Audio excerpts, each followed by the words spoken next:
YouTube family, what's going on? Good morning, Sister Willie 55. Hey sis, you have my condolences. It's good to see you back in the comment section. But I figured that's what was going on with you when I didn't see your comments. Hey, you all, Sister Willie 55. Her father passed away. I don't know if you all seen the comments on the Blue Bucket Chronicles, chapter 8. Sister Willie 55. Her father passed away on the 20th of June. I do remember you making a comment about your father being ill and that he was possibly going to be passing away soon. So once again, you do have my condolences, but it is good to see you back in the comment section. Sister Whisper Softly, you have become pretty vocal in the comment section. She commented on chapter 8 also. By the grace of God, brother, you made it through. In chapter 8 of the Blue Bucket Chronicles, I talked about how I suffered a heart attack. I suffered a heart attack, and I survived.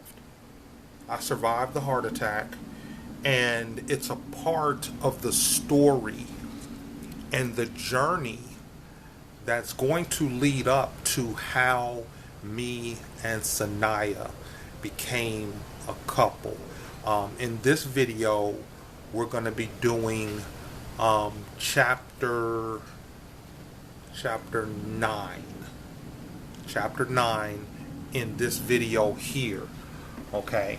But I do want to, just acknowledge you all when you all do make comments. Sister Two Piece, thank you for your comment. I thank God for sparing you. He had more in store for your future. Also, you're great at storytelling. I think this is definitely a lane of yours. You know something? I had no idea. For real. I had no idea. I've been told that before, that I have an ability to do public speaking and stuff like that. And sometimes in relationships I've been in, I would tell a story about, things I've been through and everything like that. But it was just something that I took for granted, and it's really shocking. It's really shocking to me how you all are responding to how I'm telling this story, and I know it might seem like it's taking a while to get to the main destination, but just ride with me, because as I tell this story, I hope that I can answer some questions and provide some insights to a lot of what I've talked about over the last 6 months with this channel. I believe that as I tell this story, you all are gonna be like, okay, I see why he does things this way, or why he does things that way. I just like this bucket hat, y'all. I just like this bucket hat. Uh, I think you all are going to understand how I got here. How I got to the point where I'm living in an extended stay hotel. But also from the standpoint, some of you all might want to know, and I think this is how this story began, is how did you get this woman to live with you? I think a lot of y'all are trying to figure that out. How did you get this woman to come live with you? You know?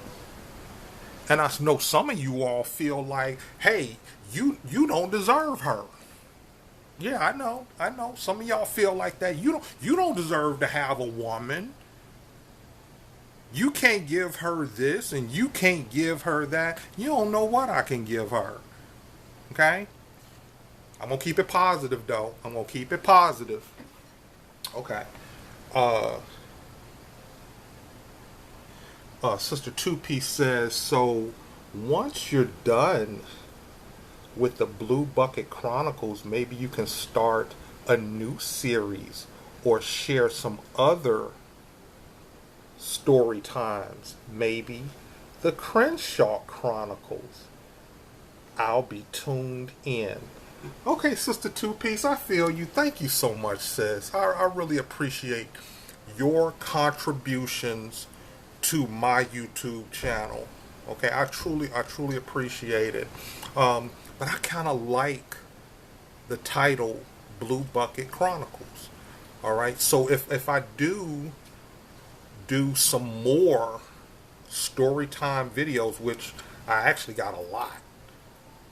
I got a lot of stories. Like, yeah, this is what I'm doing right now. This is just something, you know. So if you all want to see more story time videos, or which I'm going to continue to consider the Blue Bucket Chronicles, because a lot of these videos I prefer to sit outside and make these videos, because I can kind of be as loud as I want and expressive as I want, and I do my best to be considerate of my neighbors, you know, regardless of what time of the day it is. I'm doing my best to be considerate of my neighbors. So let's get into it, you all. One other thing real quick. What up, Brother Lester? I appreciate you. Sister Deanna. Sister Francine, thank you for your comment. I am very happy that you are all right. You should have been to the emergency room the first time of the pain in your chest. Thanks to God, you are all right. God have work for you to do. It's not your time, and you will be an old man. Longevity.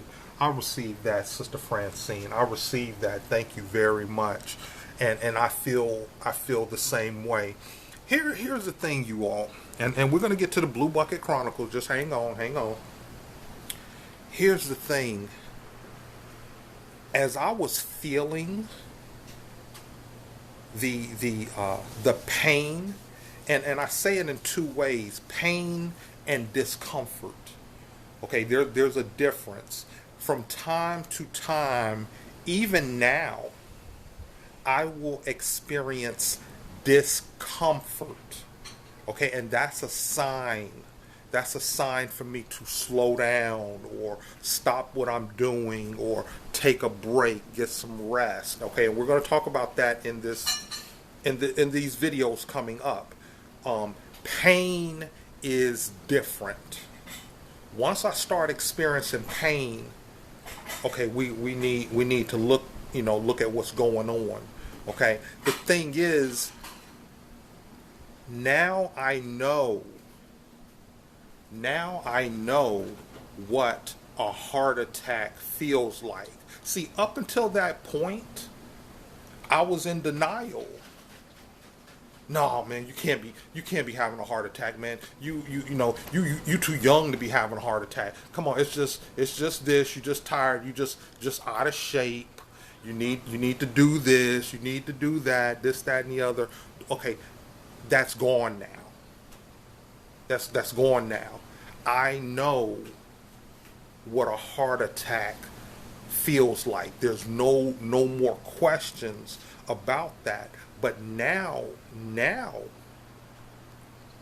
hold on a second, y'all. I think there's something on my screen.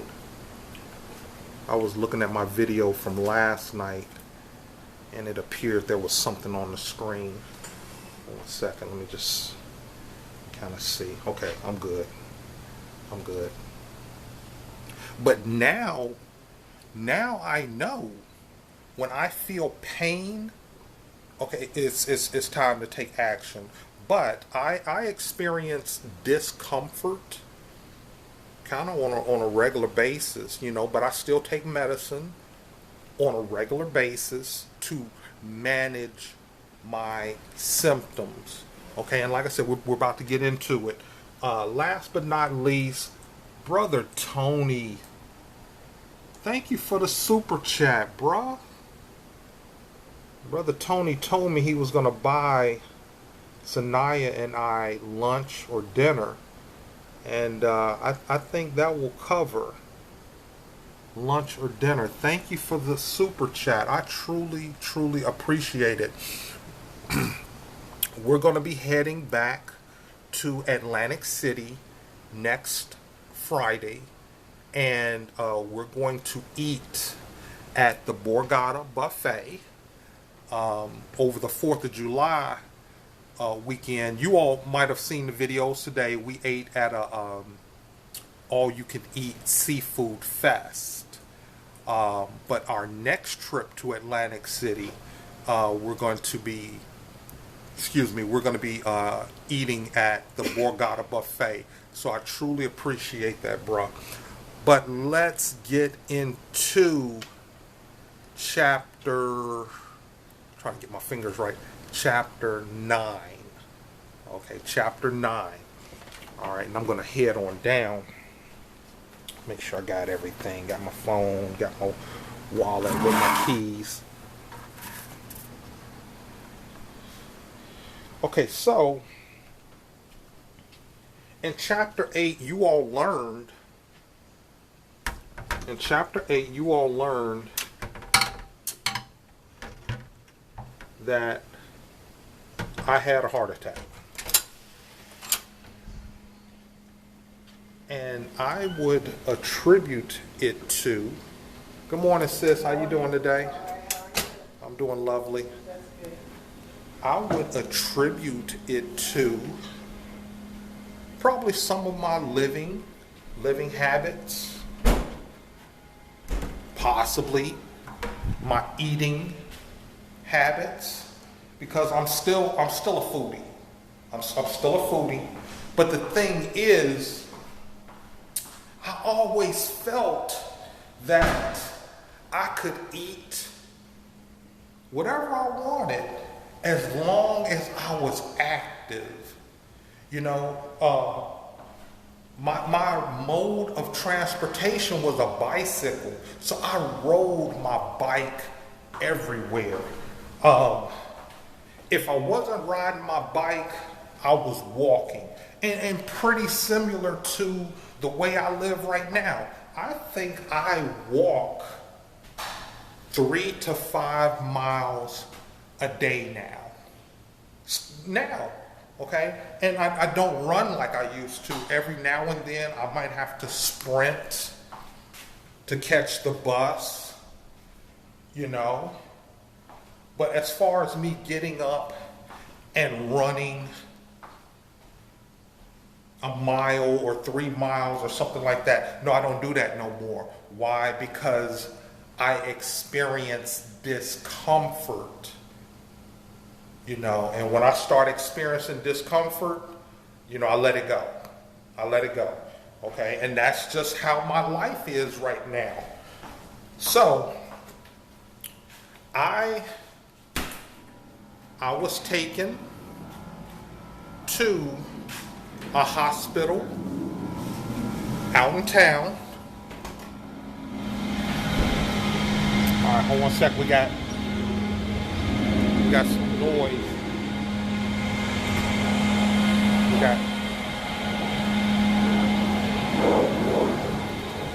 We got something going on the hotel right next to us. And we also have jets overhead. So let me try to find a spot that's quiet. Maybe I'll go back over to the Lidl's parking lot. That might work. But I was taken to a hospital in town that had a heart unit. And I had the heart attack for all intents and purposes on Wednesday. But I was taken to the hospital on Thursday morning. So Thursday evening,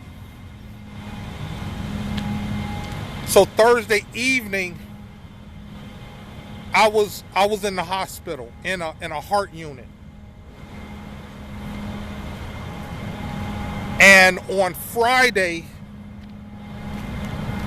they essentially did all kinds of testing.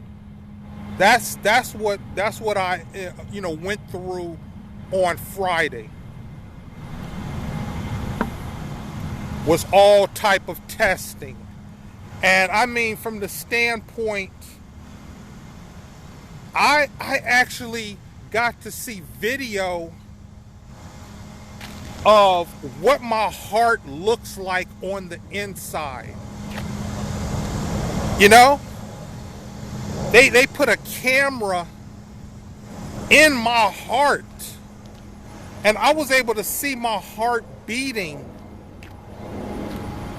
on a video camera. I mean, it was an interesting experience.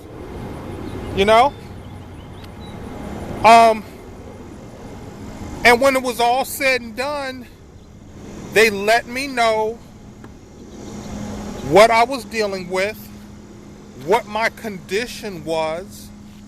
I can still hear that noise. I hope y'all can hear me okay. I might move over a little bit more.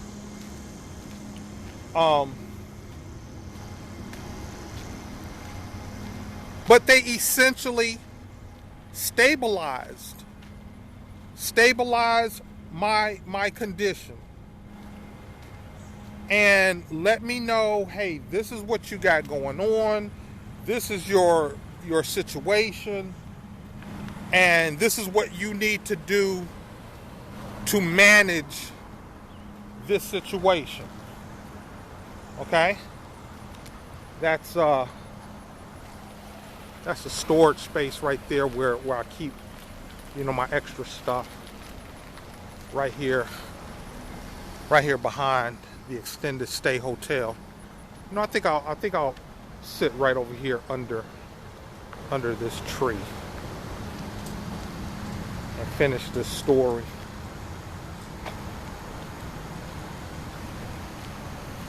Yeah, this is cool.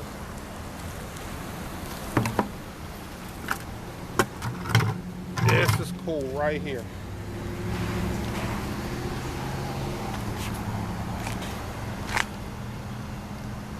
And that was on Friday. And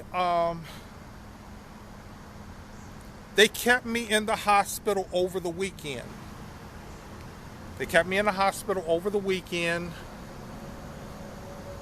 And I had a couple of days to really just reflect. I mean, the year 2020 was just full of activity and unknown circumstances. We were in the middle of a pandemic, and there was a lot of fear and uncertainty that I was going through. You all probably dealt with some of the same stuff. Just nobody knew what was going on, and I just think the stress of everything that was going on just had an effect on me. And over that weekend, I had time to sit and reflect and think and kind of, take a moment to just stop. And something, sometimes your body will do that to you. Your body will cause you to stop, But come Monday morning, I was discharged from the hospital, and Sharon came to get me and took me back to her home. And I just kind of rested and chilled and just kind of got myself back together. But the thing is this, okay, I still have to get back to work. That was my thinking. That was my thinking. Okay, I'm not going to be, just laid up in this woman's house and not contributing.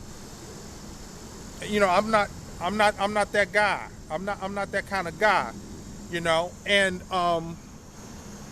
so I had to figure out a way to manage my conditions, my heart condition, but still be productive.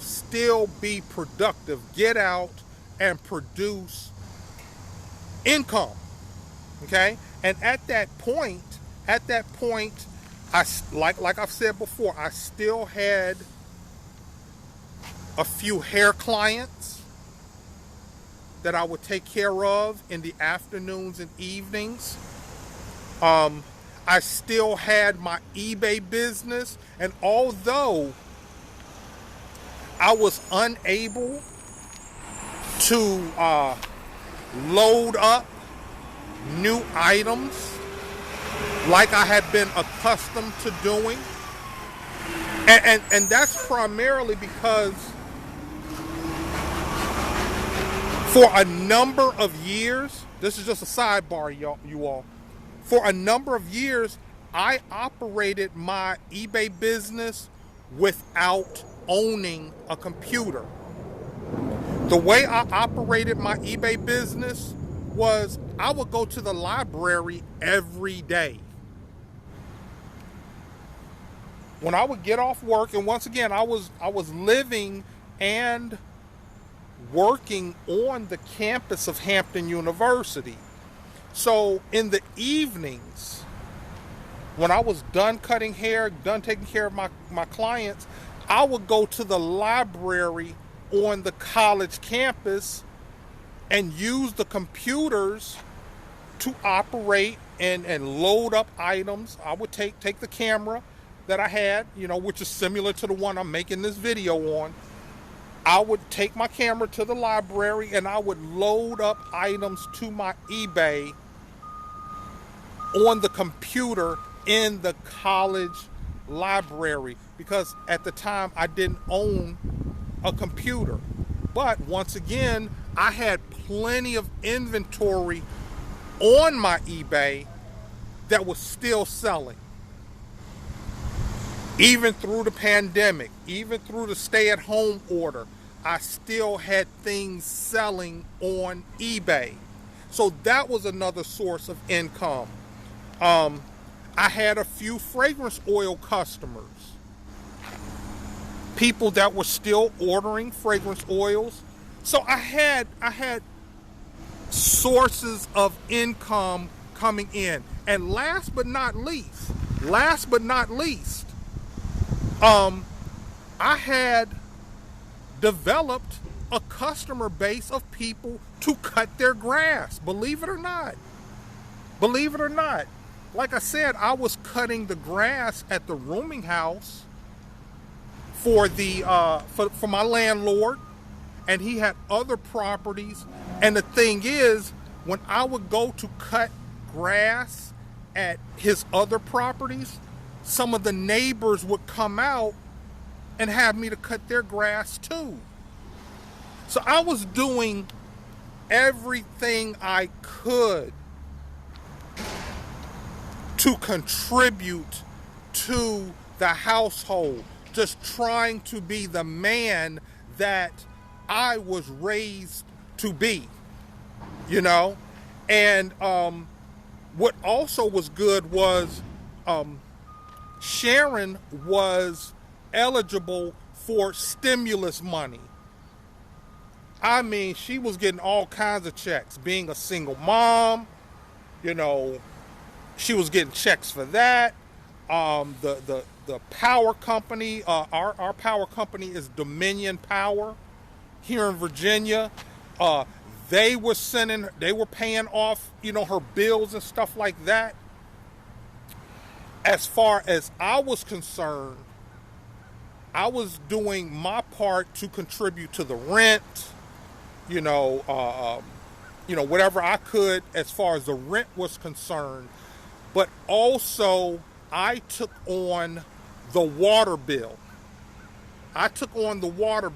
And the reason why I took on the water bill, which just so happened was behind when I moved in. It was a couple of $100 behind when I moved in, but I agreed to catch the water bill up, but I agreed to pay the water bill because I was using the washer and dryer for my eBay inventory. I was going to the thrift stores every week. Every week, it was a routine for me to go to the thrift stores and buy 20 to 30 clothing items to sell on eBay. So I was always washing clothes. So I took on paying the water bill. Okay? These were the challenges. These were the challenges that I was under. And some of it was stressful. And the other thing is this, you all, and I'm going to kind of wind this up, this portion of the video up. It's stressful because I was trying to prove myself. I was trying to prove myself to this woman because I could tell in some ways she was looking at me like some of the other men that she had dealt with. Y'all hear what I'm saying?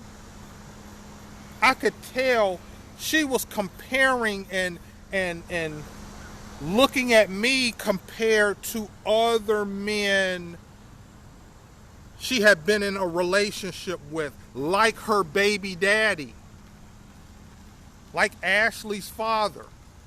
And by the way, I met this guy. I was a little apprehensive about meeting him. That was another thing about dating a single mother, is the single mother has a baby daddy, or the child's father, however you want to look at it. I didn't know what kind of bag this man was going to come out of, with me around his daughter and everything like that. But when I met this brother for the first time, he walked up to me and gave me the biggest hug. Like, he hugged me like I was his long lost brother. Oh man, what's up, man? Is this Martin? Is this Martin? What's up, bruh? Thank you so much, bruh. Thank you so much. I was surprised. I was like, wow. And to this day, I see this brother almost every day now. On the bus. On the bus. You know, there's an ABC store a couple of doors down from the barbershop that I work. And a lot of times when I'm riding the bus and he's on the bus, we both get off the bus at the same time. I go to work. Okay? Anyway, yeah, so I didn't have no issues with the baby daddy. I didn't have no issues with the baby daddy. But I always felt like Sharon was looking at me as the other men she had dealt with, and I was doing my best to prove I'm not that guy. I'm not him. I'm gonna get out and work. I'm gonna get out and earn mine. I'm gonna find a way. And even under the conditions, the physical conditions I was under, I was still doing my best to get out and earn $1 every day to contribute to the household. Here comes the major problem. I wasn't paying my rent at the rooming house. I couldn't afford to pay my rent at the rooming house, which was my rent was $400 a month plus an extra $1 a month because I had that extra room that the landlord couldn't rent out. You know, he couldn't rent that out as a room, but I used that room as my barber shop. Okay, I had it set up to cut hair for the students on the campus of Hampton University, and it worked great. It worked great. The thing is, I owed my landlord $500 a month, and after my heart event, I was behind 2, maybe 3 months. You know, and I remember him calling me and saying, you know, hey, you know, you haven't paid your rent in a few months. What's going on? And I tried to explain to him. I'm thinking to myself, okay, you know what's going on. You know what's going on. We got a pandemic going on. The college is shut down. You know how I was earning money to pay my rent, and all of that is messed up. Look here, Mr. Burns was not hearing it. Mr. Burns was not hearing it. I said, you know, I'm living with someone else. I'm not staying in the rooming house. And I said, I'm doing my best to contribute to, you know, where I'm living. And Mr. Burns told me, you know, and it was the truth. He said, you need to take care of your own place first.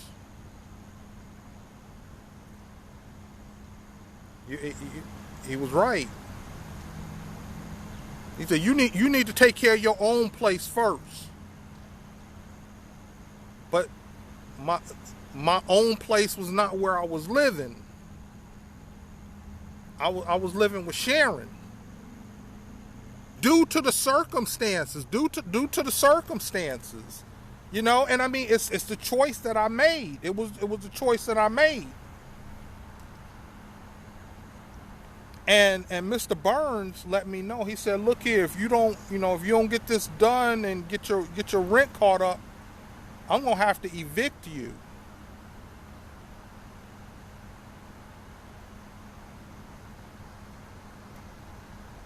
Okay, Mr. Burns, I do what I can, you know. I went to Sharon. I said, Sharon, look here. I said, I know I've been paying you every week,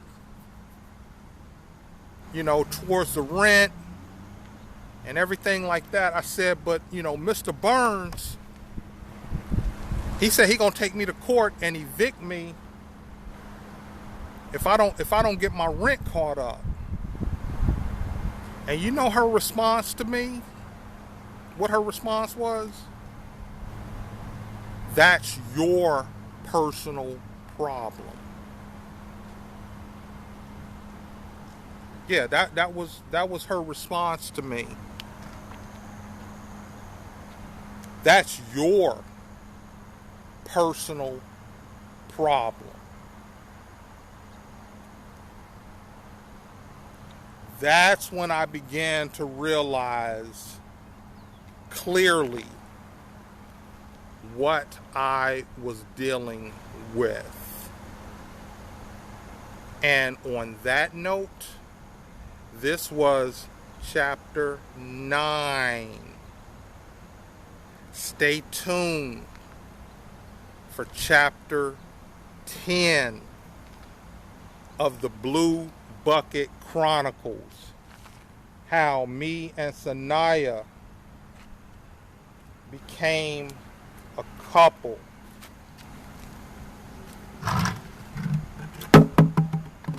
I want to thank you all for watching these videos. I want to thank you all for supporting the channel.